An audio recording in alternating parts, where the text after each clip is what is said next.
आज बोदवड येथे 2 मिनिटं. अनिल हरिकृष्ण खंडेलवाल यांच्या शेतावर पॅसिफिका कंपनीचे ऑनर श्रीयुत पटेल साहेब, कंपनीचे डॉक्टर आणि कंपनीचे प्रतिनिधी अशोक नेमाने हे आमच्या शेतात आले होते.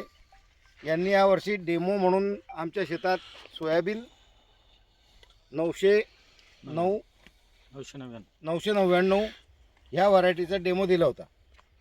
ह्या डेमोमध्ये आम्ही तूर आणि कपाशी, आपल्या तुरीमध्ये सोयाबीन हे पीक लावलं आहे.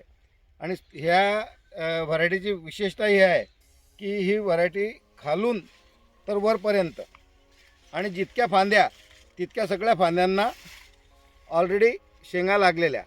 शेंगा यांच्या इतक्या चोपड्या आहे की यावर्षी पावसाळा जास्त झाला आहे पण कुठलीही शेंग ही डॅमेज झालेली नाही आहे. तरी माझी परिसरातील व सर्व महाराष्ट्रातील शेतकऱ्यांना विनंती आहे की आपण सोयाबीन ह्या वाणाची निवड करताना पॅसिफिका 999 ह्या वाणाची निवड करावी ही विनंती.